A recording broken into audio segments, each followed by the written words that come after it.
Hello and welcome to another episode of the Good Human podcast. Today we're going to answer some more questions that have been coming in because we have been inundated with questions, which is lovely. Thank you very much. Keep sending them in. Don't forget to like and subscribe to our YouTube channel so that you get all of our podcasts as they come out. We are now also available on Spotify, Apple and Amazon Music with podcasts. Spotify is also video. So make sure that you look us up there as well. And subscribe. And subscribe. Angry voices. Our members of Good Human have some member-only episodes as well available to them. So if you were to join us on Good Human, which you can find out about in the description below, then you can get access to those member-only episodes as well as much more content and courses. Yes. So let's jump right in. Let's go. Okay, first question. I keep hearing people say that calories don't matter. Is this true? How do I measure how much I'm eating if it's not in calories? Well, I think they answered their own question right there. Move on. Next. Yeah, it's a common narrative. I have been complaining about this myself. Maybe somebody I know. That there's a number of podcasts just now that have been out and they've had different guests on, and these guests keep saying that calories don't matter or calories are not a good unit of measurement and such like. Now, I think what happens sometimes is people who are experts in their field, and now these people are not stupid, right? They're very, very clued up people. But sometimes I think when people are experts in their field, they get a little bit of a narrow vision. Yes. And they forget about real world people. That especially. I think it's human nature maybe to look for answers that are more complex as well. Yeah, like a deeper. You know, because if the answer is more complex, then there's a good reason for you not being able to stick to the thing. So I've pondered this a lot as to why so many people are saying calories don't matter. Now, calories are a unit of measurement. Might not be perfect unit of measurement, but it's what we've got. It's all we got. And it's like you will do just fine measuring your food in calories as a way to quantify how much you're eating. Like you will do just fine with that. You do not need to overcomplicate it and look for other answers. Now you can quantify your food for whatever reason you want in protein, carbs and fat. Yes. But if you're measuring in calories, you'll still be paying attention to the amount of protein, carbs and fat that you eat. It's a moot point. But when you also do the protein, carbs, fat, You're still eating calories. Yeah. If you look at that as a total quantity, they'll still give you a number of calories. Yes. So I think what's happening in the industry is people are becoming much more aware of the quality of the food mattering.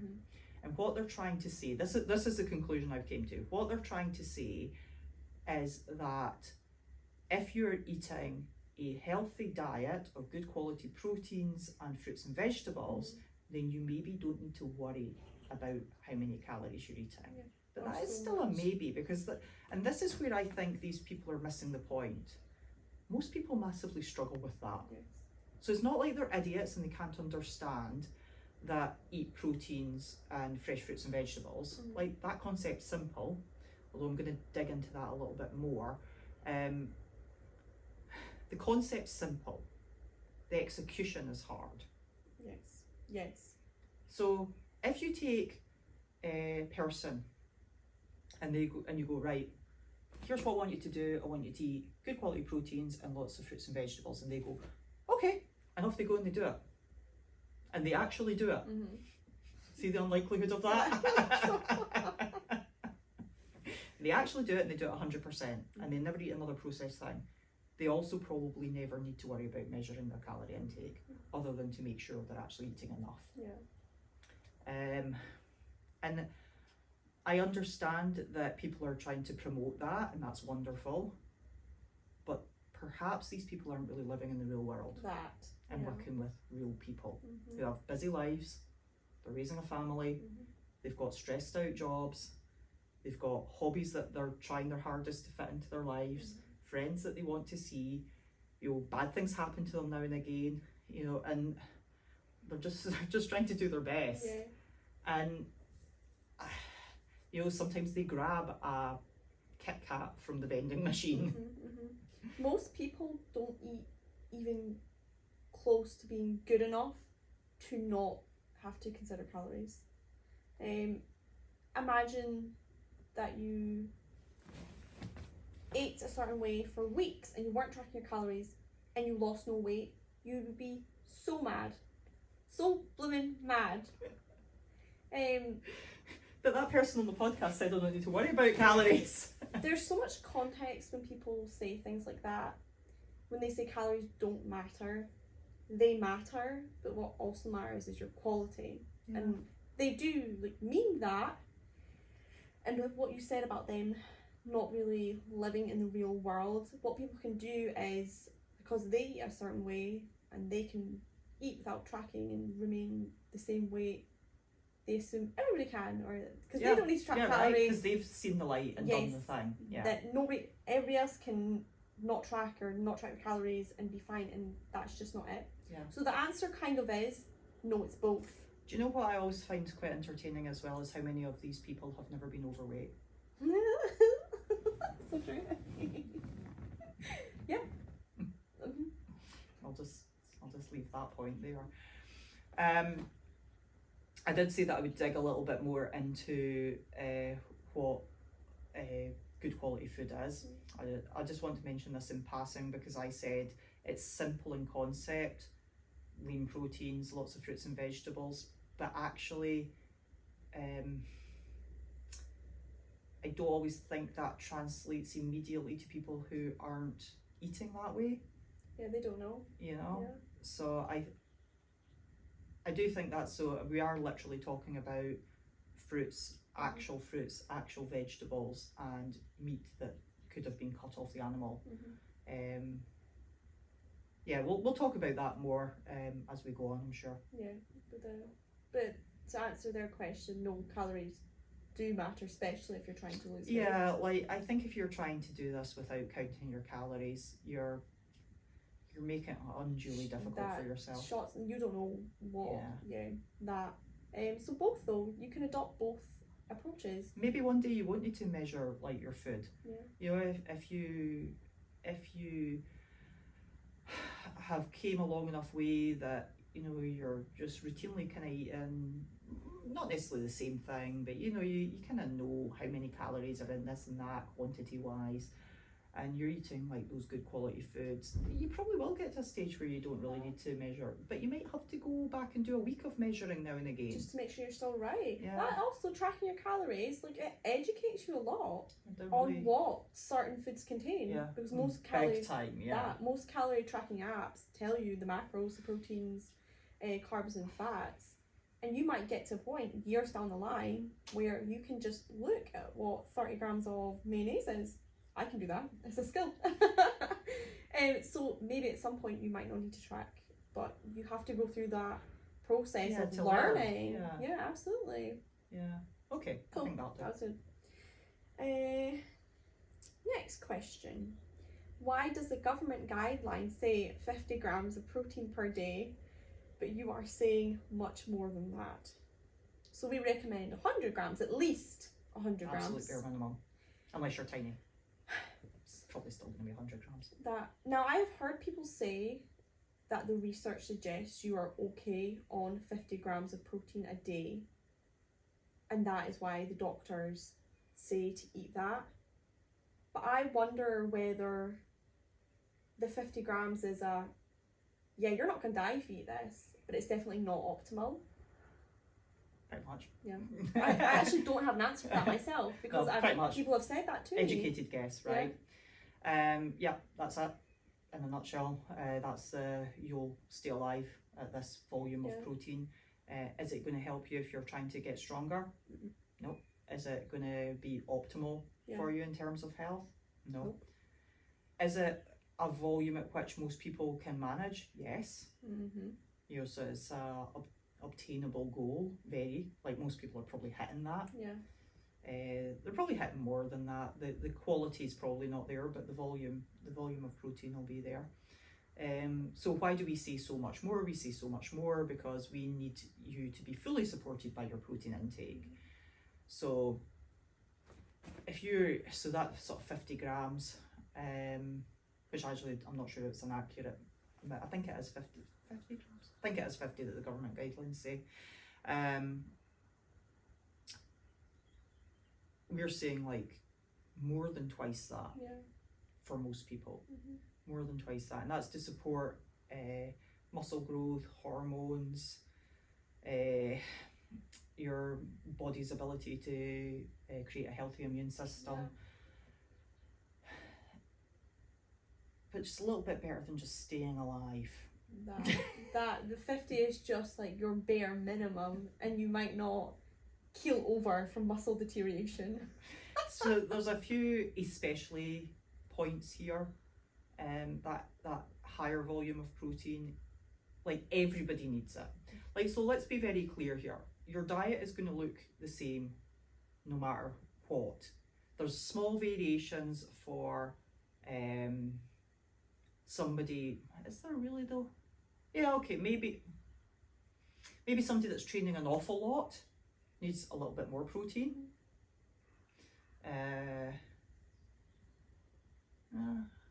Something else might come to me, but what I was going to say is, like, people are always asking me, do you need more protein as you get older? Do you need more protein in the menopause? Do you need more protein to support your periods? Do you need more protein when you're pregnant? Do you need more protein when in these sort of unusual not unusual circumstances, but these different varying niche circumstances, right? No, you're not eating enough protein anyway.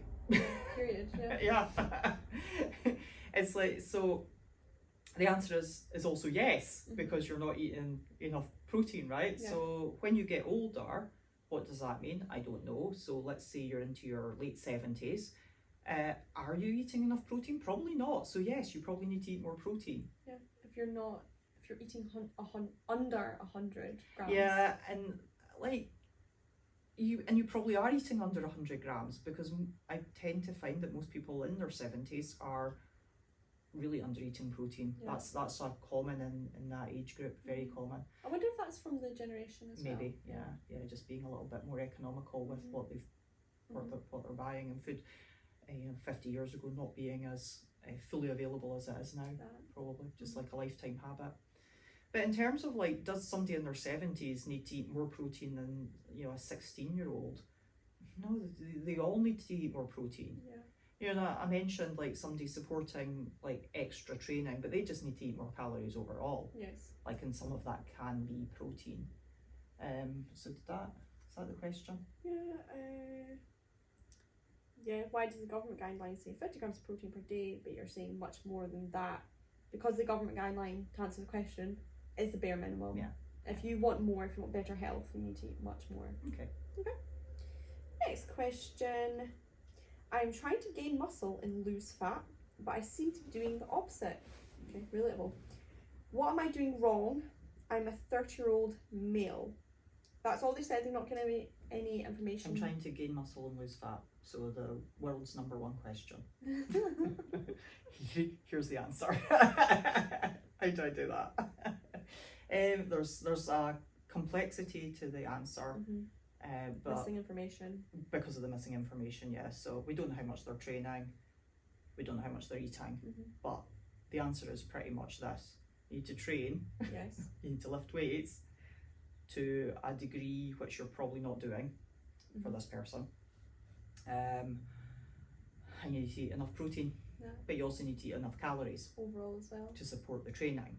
Now, assuming they are doing enough training, they're then probably almost certainly not eating enough protein. Did they say they're doing the opposite? They're gaining fat but not muscle. So that means they're probably eating enough calories. And not maybe too many. And you might be gaining muscle at the same time as gaining body fat.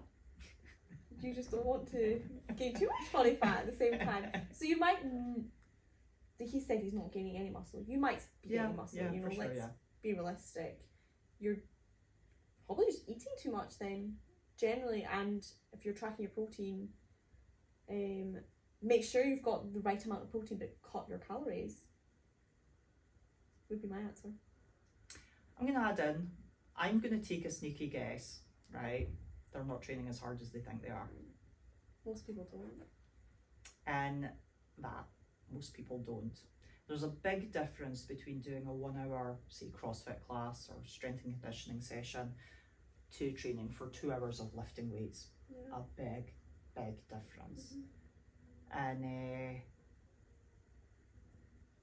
like if you just get the calories and the protein right, you're still not going to gain muscle if you're not getting the training right. Yeah. Mm-hmm.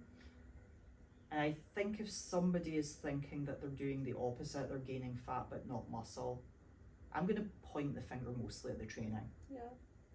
That they're not training to the degree that they need to in order to gain muscle. Mm-hmm. And that might be, so okay, I can already hear the, but what do I need to do? I think the mistake that most people make is that they don't really understand what this is a difficult one, right? Because it depends what their training age is as well. Mm-hmm. Like if they've not been training very long, then I'm not a massive fan of people going like specifically very heavy. Neurologically, typically people don't anyway because they can't handle it. So maybe that's a very individual thing, that. So typically people don't really know what difficult is in the gym. That sounds awful. No, you're right though. I don't mean it's not difficult as in you're not putting in effort, but the degree to which it needs to be difficult in order to gain, like I'm assuming this person wants to just be really jacked, Yes. right? The degree to which you have to lift weight in order to be really jacked is very different from the degree to which you need to lift weight in order just to be fit. Mm-hmm, mm-hmm, mm-hmm. Oh, that's a good point actually. What type of training are you doing? Yeah. You know, are you coming in and doing like 20 reps Yeah. with light dumbbells?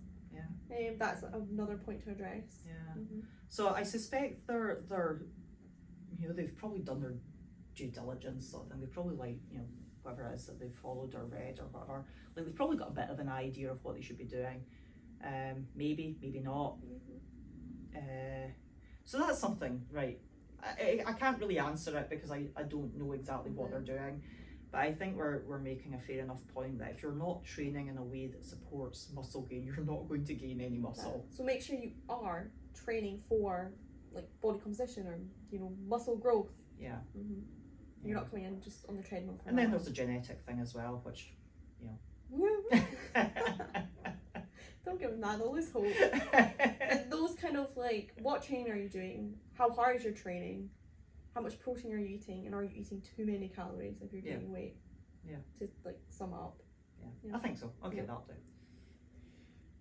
My fitness pal is telling me to only eat 1,200 calories. Oh goodness.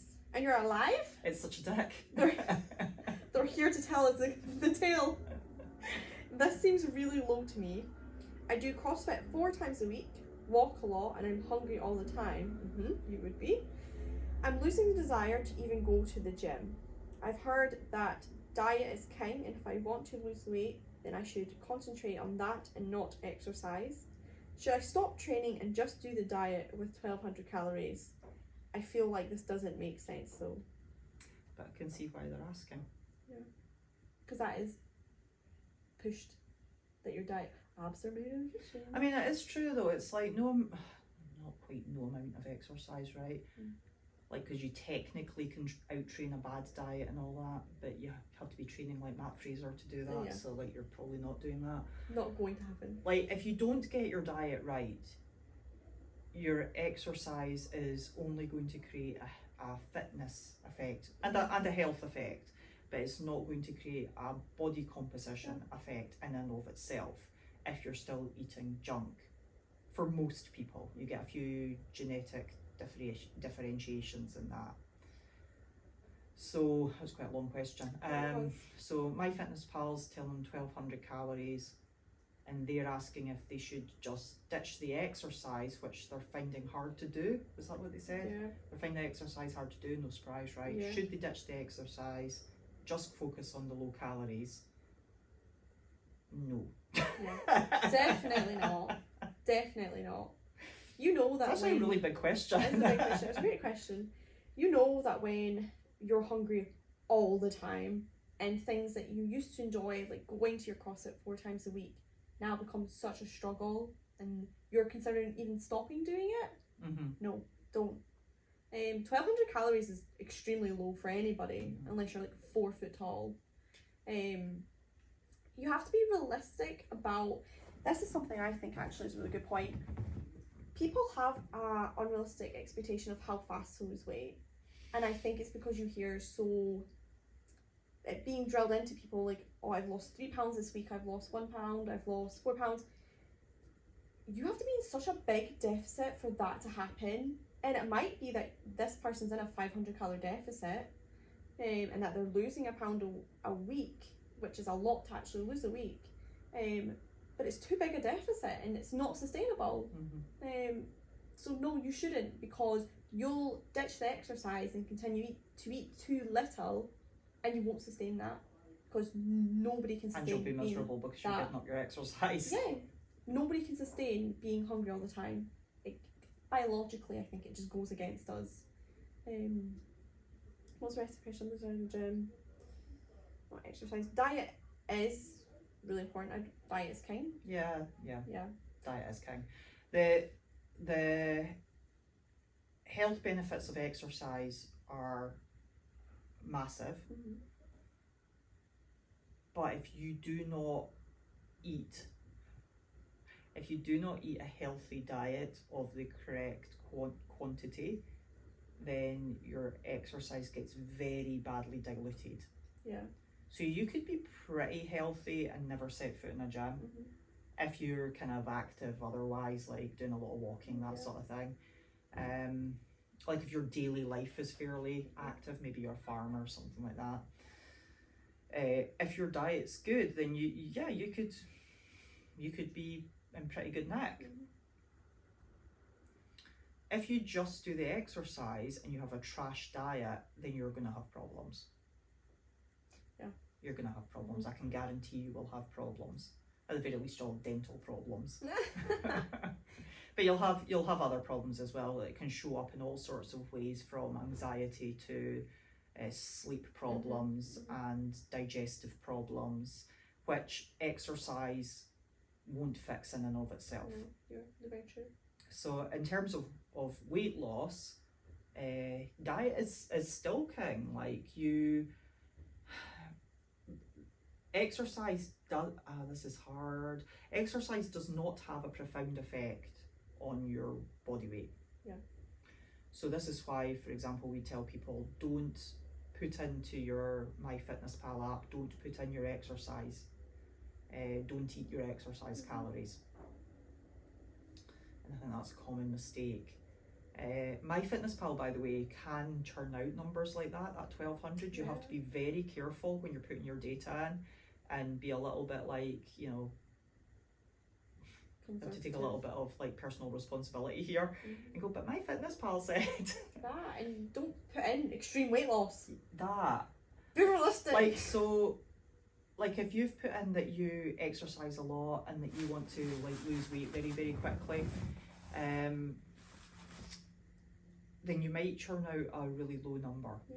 I've seen it. I've put in the numbers for people and it's came out at 1,200 calories, and I've been like, holy moly. Yeah, because that's FitnessPal is giving you the math on it. Like, yeah, if you want to lose 2 pounds of weight, it'll take you very 2 seriously. pounds a week, that'll get you there.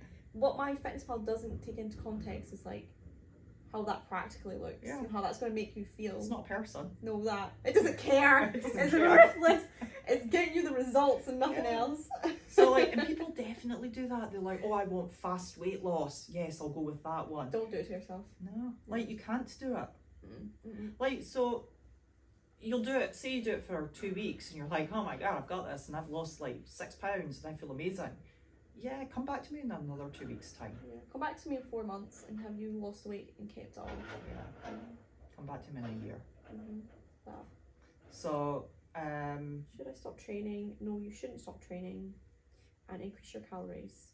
pretty much that, right? I feel like this doesn't make sense though, because it doesn't make Well, it sense. doesn't You're make so sense. smart. Yeah. But you can see the conflict, right? Like, it is something that you have to weave your way through a little bit, because you put your faith in something like that. Yeah. And this is why, like we've kept saying, there is no mathematical calculator that you can use that is going to tell you how much to eat. Mhm. There is only one way to do it. Record everything you eat for a week. Don't try and lose weight. Record everything you eat for a week.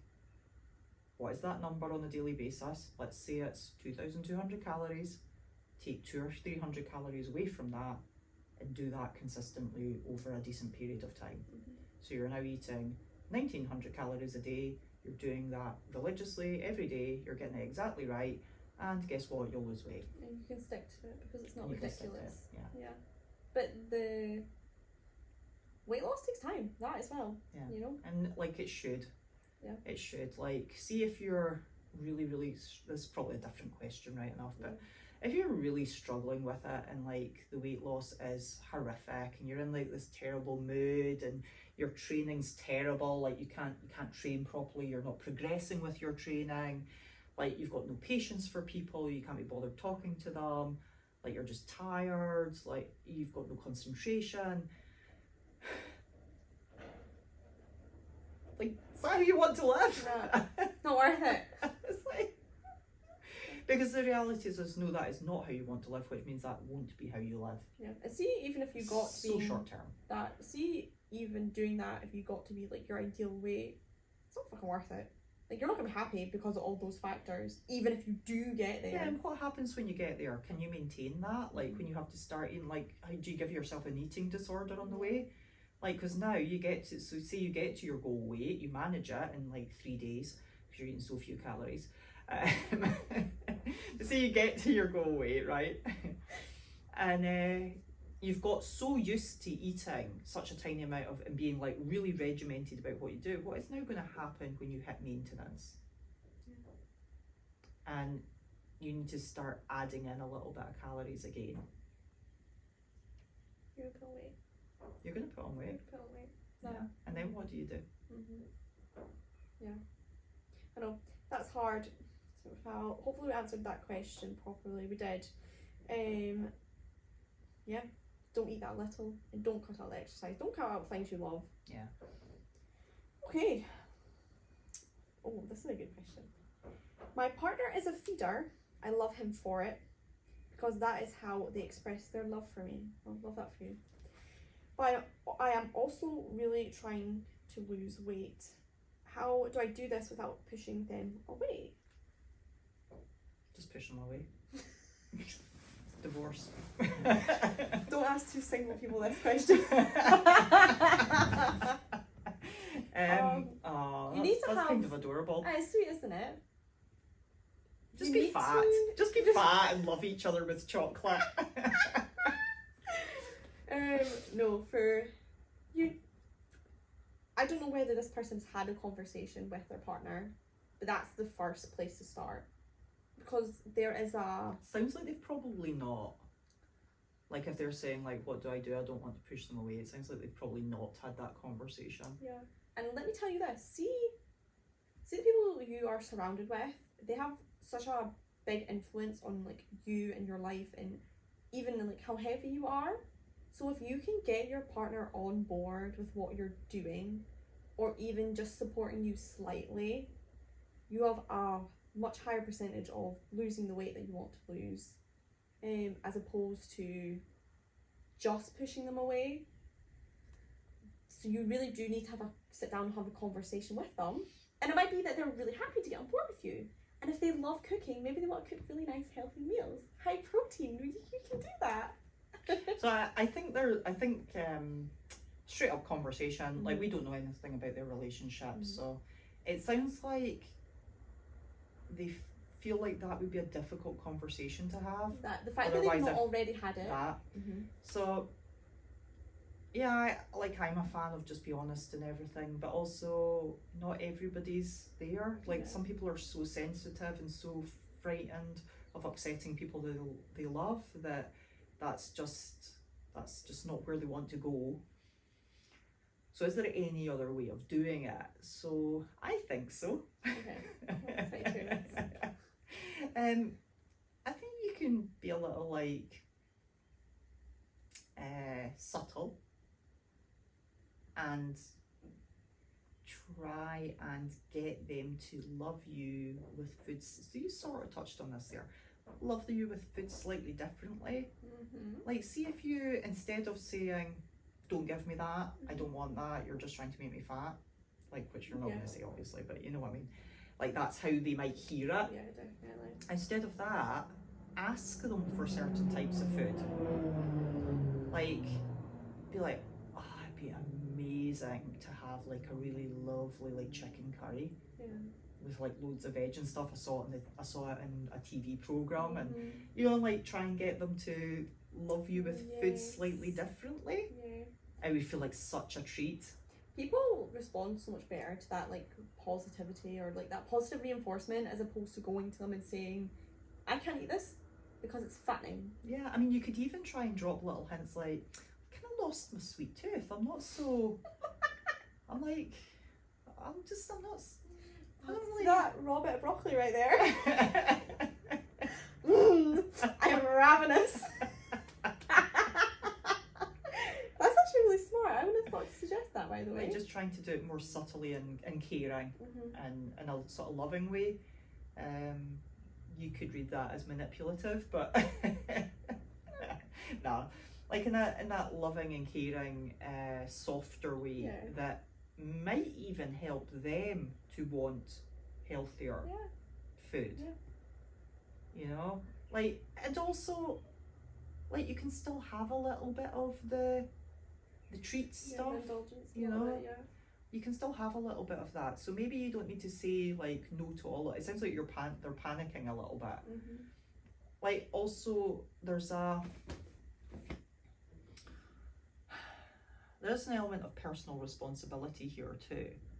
Like, I get it. So you don't want to say no if they hand you it. And I've experienced feeders, Yeah. right? So they'll hand you a bowl of ice cream. They won't ask you if you want ice cream. They will give you it in a bowl. Mhm. Don't eat it all. Yeah. They'll probably not even notice. Yeah, just eat a little. Yeah. Eat a little bit of it and then take their dish off them when they're finished, and they'll never even see that you didn't eat it all. Yeah. Just wash it down the sink. Yeah, that's a really good point, You know, so actually. like take a bit of personal responsibility for what's put in your hand. Yeah, that it's not. You still have that choice even when they've given you it. Or Yeah. they've placed You're it in not a front of child. you. Yeah. You're Really not a good point. child. Really good point. Yeah. I think so if that's his like expression of love, the actual food probably isn't that big of a deal to him. It's the act of doing it. Of giving. Yeah. So that's what makes me think if you just sat down and had a conversation, that you probably would be on board, and not in a you don't want to be, say, your food's fattening. Mm-hmm.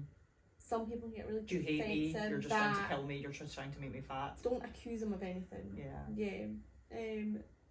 Yeah, like respecting that, like even telling them that you love that they want to give you Yeah, food. that's so sweet. Like, but then, you know, telling them what you want them to give you. Absolutely. So that conversation is important if you've not already had that. Okay, so what if the partner's really unsupportive and they're pushy? So not a feeder, just an unsupportive, pushy partner, who also might be a feeder. Just leave them. Yeah.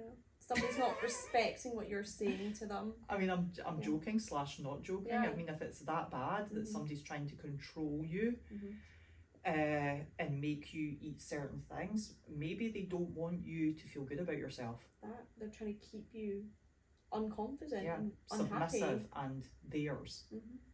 You know, like I don't know that there's any really positive way to look at that. It's not. That's such a, when you tell somebody something and they have just zero regard for it, or it's not even important to them, that's just no respect for you as a person, and you can't really be in a relationship. That probably means that their whole view of your relationship with them is about them Yes. and not about you, and about what you mean to them, and has no You as a equality. person don't matter. Yeah. Absolutely. I think we answered the two ways that could have gone. You know, the really loving partner or somebody that's not coming from a place of genuine love. Yeah. That's good. Oh, okay. Explain what unprocessed food is, please. I'm lost. I thought fresh orange juice was good for me, but someone just told me it's not. Isn't it a fresh, unprocessed food? It's just juice from an orange. I mean, it's sort of is. Yeah, it sort of isn't. It sort of is. So, I like that. Okay, so let's do the orange juice thing first. So, if it is just the juice from an orange, you can absolutely have it, but don't live your life by it, right? Because the rest of the orange is the bit that's really good for you, not just the juice from it. So you're missing out on the fibre, which aids in your digestion, which changes how your body processes things. So if you're just drinking the juice, you're leaving a lot on the table. So the juice, if it's fresh juice from an orange and it's not being processed and added to with added sugar and stuff, so if it is actually just juice from an orange, then mostly that's all it is. It's just you're leaving a lot on the table by not having the actual orange itself. The likelihood is, I'm going to say it's not just juice from an orange, it's more likely to be juice out of a carton, which means it's probably got stuff added to it. Yeah, it's from concentrate. And then the other thing to watch out from for there is that you could just be consuming an awful lot of calories. That is what I was going to say. Orange juice from a carton's got quite a lot of calories in it. And I love orange juice, but I'm aware of that. So, like, is it the worst thing that you could have? Like, no. Is it a non-processed food? It depends if it's the juice from an orange or whether it's juice from a carton. So how did they start that? Was that what is? Explain what unprocessed food is, please. I'm lost. Yeah, okay, so I can see their difficulty there, but that's in some ways that's actually quite an easy answer there. But then I think that signifies, I think we talked about this right at the start a little bit, I think that signifies a little bit of confusion about like what foods fall into that fresh, whole, unprocessed category and what doesn't.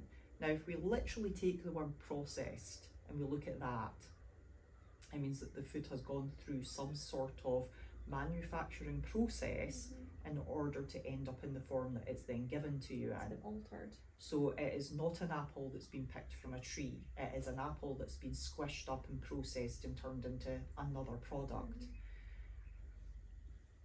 And maybe that helps people understand. Like I could say, oh, if you walk down the fresh produce aisle, that's where to, if it came from a tree or got pulled from the ground. But sometimes that's just not enough information for people. I feel like processed food is a spectrum.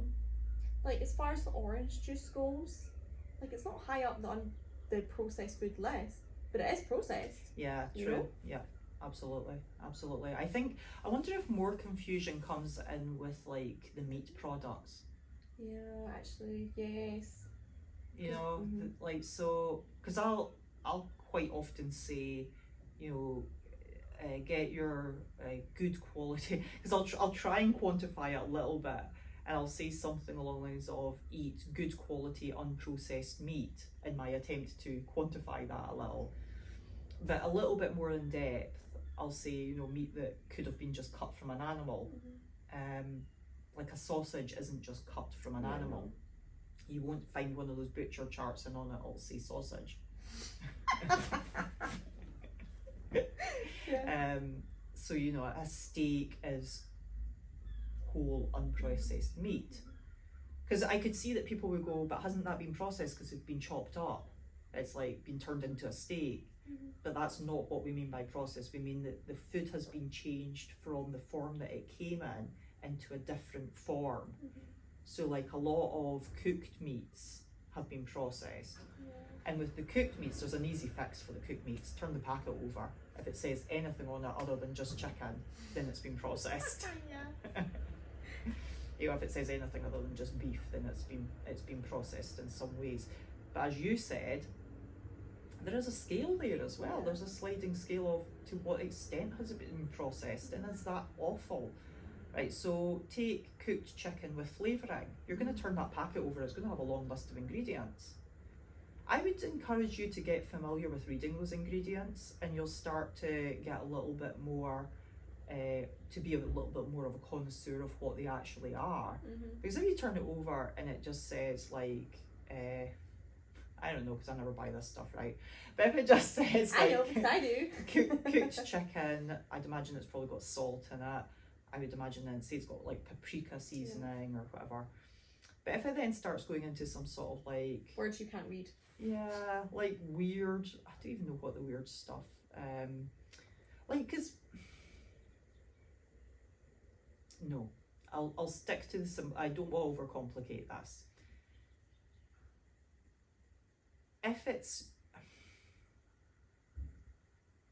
there are degrees to which it matters / doesn't matter. But if we're going at one extreme, other extreme, right? This you know for a fact that this is whole unprocessed food, then you're not buying the meat with seasoning on it.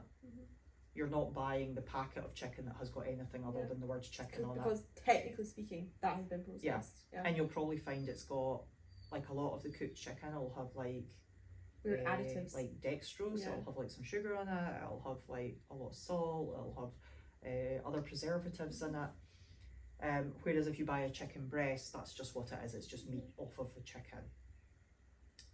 Now, hopefully that helps you understand like whether a meat is processed or not.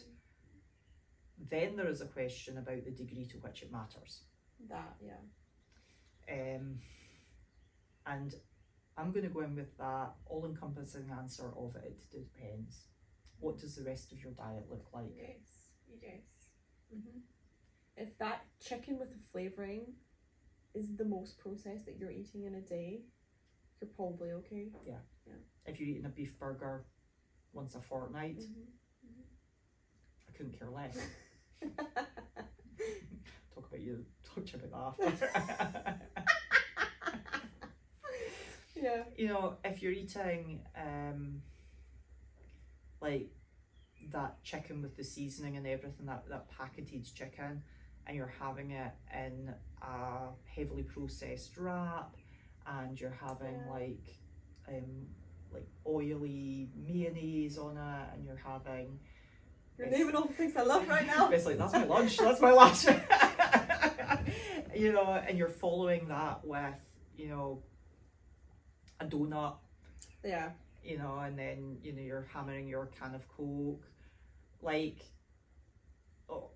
the best thing in there that you're now eating is that chicken. That's the most unprocessed thing that you're eating. Yeah, or if you're eating that, like that's the only meat you're eating, you know, that's slightly processed. That's when it becomes a bit like, actually you could do better. Yeah, so you're going to find like there's quite big differences. I did look this up once, but I'm afraid it escapes me. But there was actually quite terrifying differences between the quality in terms of the nutrient density of non-processed meat versus processed meat. It was like, and I'm talking about meat off a chicken versus meat in a packet. There was quite major differences on nutrient quality. So if you want really good nutrient dense meats, then it has to be straight off the animal. Yes. I don't mean you don't have to run out and like butcher the animal. Points for effort. So hopefully that helps. Yeah. Explain what unprocessed food is. You kind of done that. I think it's probably something we need to talk about often. It's so complex. Yeah. You know, I think what people want is a list of like, that's processed, that's unprocessed. And I could absolutely take them around the supermarket and show them that. Yeah. Maybe but do that. there kind of is that grey area, which I think is worth talking about. Yeah. Definitely. Yeah, I think we need to take a camera around the supermarket and point at things. Should I just look at us now? I don't care. Okay, last question. Are you single? No. No, it's not what it is. She's already said she is, so. Diet fizzy juice, yes or no? Diet fizzy juice. Yeah. Diet fizzy juice, yes or no? Okay. I mean, it depends. It kind of is relates to our kind of last question. Yeah, it depends. Right, so I drink diet fizzy juice, guys. Yes, I know she does. So I'm going to go straight in with why I think it's a problem. Okay, and this doesn't mean it's a hard no. It's just why I think it's a problem. Yeah. so there's a palate thing. Mhm. Like, how does your palate taste food? As in, how do you taste the food that you're eating? Because the less sweet things that you have, the less sweet things you'll want. Mhm. And your fizzy juice is that highly, I mean, I would say highly palatable. I think it's rank, but you know, whatever. I guess my palate's changed. So I understand that people think it is the most delicious thing that they could possibly do, and it's the most indulgent thing. But honestly, like, I put a little red flashing light next to fizzy juice.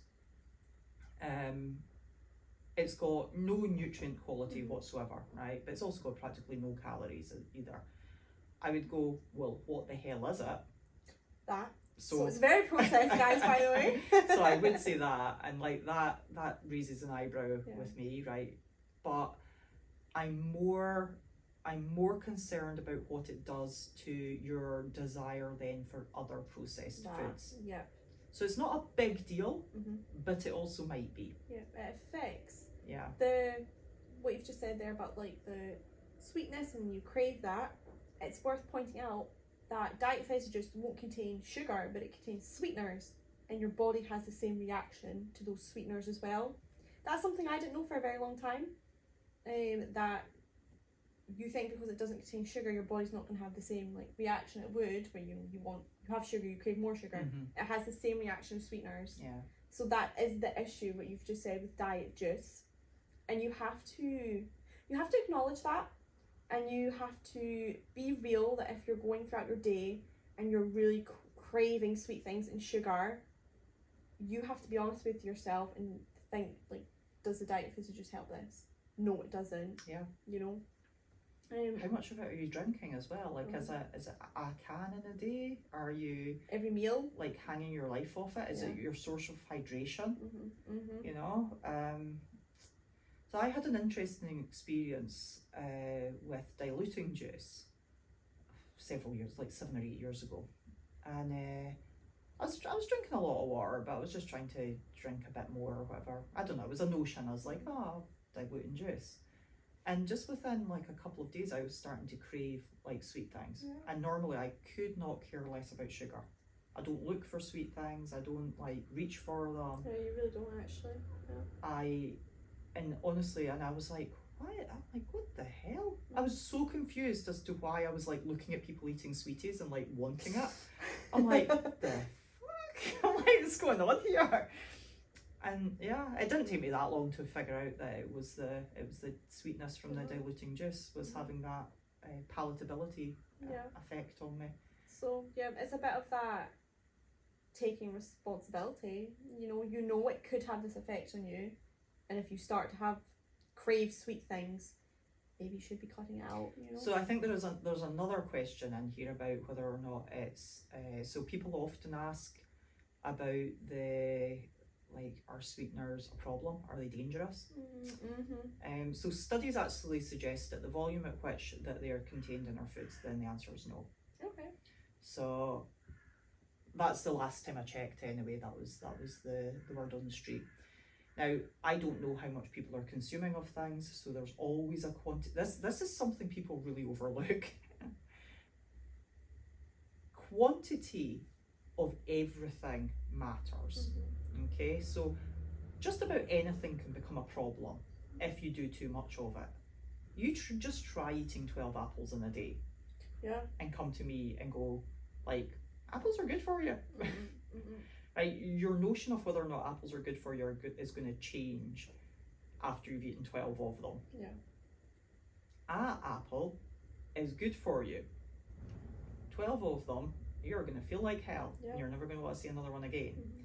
So with fizzy juice and sweeteners, there could be a tipping point. Realistically, most people are never hitting that tipping point. Most people are not going to be drinking 12 cans of fizzy juice in a day. I'm going to tell you a story. I feel like there was a butt there. Tell me. This is a true story. Yeah. So many years ago, when I used to work in a transport college, I was teaching a guy who had ran into an old friend of his on the street that week, and he had said to his friend, as you do, you know, how you doing? So his friend had just came out of hospital having had his esophagus replaced. That's your throat for anybody that doesn't know. Because of fizzy juice. Jesus Christ! Oh my From goodness! drinking fizzy juice. That was his source of That was why he had to have his esophagus replaced. the fizz. I don't know. Don't know the specifics. I want the details now. I don't know. Oh my goodness. Yeah, that's crazy. You know, so extremes, yeah, some people do go to the extremes. I think he did tell me he was drinking like, you know, 2 of those big bottles Like a day or crazy amounts, something. yeah. Some people do go to the extremes, so you know, to think that those extreme ends are not reached, well, they can be, Yeah. and they can have devastating consequences. So don't read this as us saying, yeah, fizzy juice is great, have at it. Mhm. Be sensible. You don't want to go on the all fizzy juice diet. Yeah, have that awareness. Yeah, like you don't need to take everything to the extreme. Oh well, Anne said fizzy juice is okay. Yeah, Anne said 1 can of fizzy juice is probably not going to kill you, yeah. but it is going to affect your palate. Mhm. That's what Anne's saying. Yeah, I have that knowledge as Yeah. well that it might affect you. Mhm. Yeah, so you know, I'm pretty sure when they've done studies on sweeteners that they've not been testing the outer limits of it. You know, let's see just how much sweetener it takes before it kills you. You know, like it's. Right. I think it's more likely that studies have been done on like what's a normal amount that people would be consuming. Is that safe? Well, it's in your food. Yes, it's safe. Mhm. You know, we actually do have government guidelines on that stuff to make sure that the foods that you're eating, that you're buying commercially, are safe. Yeah. You know, what those guidelines cannot control is the volume at which you'll eat them. There's a assumed volume Mhm. that people are not going to go past. Ergo, you're safe. Yeah. Yeah. So to treat it like any other heavily processed food, how often do you want to be eating that? Yeah. Which that brings me to my favourite question about moderation. I think we've actually talked about that before. Did we talk about moderation before? Like when people are like, but everything in moderation, right? We maybe the first episode. Yeah. No, we need to talk about that again. Yeah. Actually. Yeah, I mean, just very briefly, I will just say that humans are hideous at measuring moderation. Yeah. We're great at it at first. Like, so say for example, you have worked out that a tablespoon of peanut butter is 100 calories. Mhm. Don't know if that's accurate or not. It's a while since I've eaten peanut butter. But say you've worked out like a rounded tablespoon, dessert spoon, the table ones I are the hear big ones, closer. aren't they? Is 100 calories. And you're very religiously for the first 3 days, that's exactly what you measure. In fact, you have a wee bit less because you're trying to save 10 Go under, calories. yeah. Like, yeah, let's just be on the safe side and you go under it. But then like 3 or 4 days in, you then eat a wee bit off the end of it and scoop a little bit more out. By the time you're 2 weeks in, you're just like seeing how much you can fit on your spoon. Like maybe I can get a bit more on. That's 100 calories. Cool. Yeah. It's like this height. It's talking from It's experience, half by of the the way. jar. Yeah. It's why I don't buy peanut butter. I don't buy peanut butter. I will eat it for my dinner. Yeah. With I- a spoon. That's actually one of the dangers of when people stop tracking their calories as well. You're good maybe for like the first week, but it just slowly creeps up and you're slowly adding more. So that moderation question. So that's one element of it. It's like our inability to stop ourselves from pushing the boundaries of it. add in a bit more. But also, like, does anybody really know? Well, they're about to find out. But does anybody really know what moderation within a day looks like? You know, so I think I kind of said it earlier on. Like, you know, if you eat like a diet that's rich in lean protein and fruits and vegetables, that does not have to constitute your entire diet. You could still have a little bit of whatever you want in there. Now, I would suggest that you have between 200 and 300 calories of whatever in a day if you're trying to lose weight. That can change a little if weight isn't a problem. You know, if you're hitting your protein quantity, and you're eating like a lot of fruits and vegetables, then you can to an extent eat more or less what you want after that, in terms of health and and like performance training, that sort of thing. But if we're talking about people that are trying to lose weight, most of them are only going to have like 200-300 calories that are not protein or fruits and vegetables in which to play around, for it not to then have an impact on their health and performance. Now, 200 or 300 calories in a day is not Pop-Tarts for breakfast, a muffin at lunchtime, a glass of wine and Doritos at night. You know, by the time you're having your glass of wine and your Doritos, you've forgotten you had the Pop-Tart. But what it is probably just the Doritos. Yeah. But that means you need to have not had the Pop-Tart, not had the muffin, and not had the glass of wine. And I think people they struggle with that a lot. Yeah, understanding what actual moderation is. Like they think, I'll only have a takeaway once a week. That takeaway once a week will stop you from losing weight. You see, even if the rest of your week is perfect, it will. Yeah. So like a takeaway once a week. Takeaway once a week is probably moderation for somebody who is exercising a lot and doesn't have any weight to lose. You could probably get away with it then, and like if the rest of your diet's really good, you probably could have a takeaway one. You probably wouldn't eat a takeaway once a week, I'll be honest, because you're just not going to want it. But technically, you could probably have it. You're going to feel like crap for eating it, but it's probably not going to have a major effect on anything other than that night's sleep. I just given a takeaway, don't I? Given a takeaway. But for anybody trying to lose weight, honestly, see if you eat a takeaway at all when you're trying to lose weight, you're making it more difficult for yourself. Infinitely. It's the actions that come after the takeaway. Yeah. Because you don't just have the takeaway, you have the takeaway, then it's like, oh, I'll have this since I'm being like treating myself tonight, and that can sometimes then lead into like the next day because you've got leftovers. Yeah.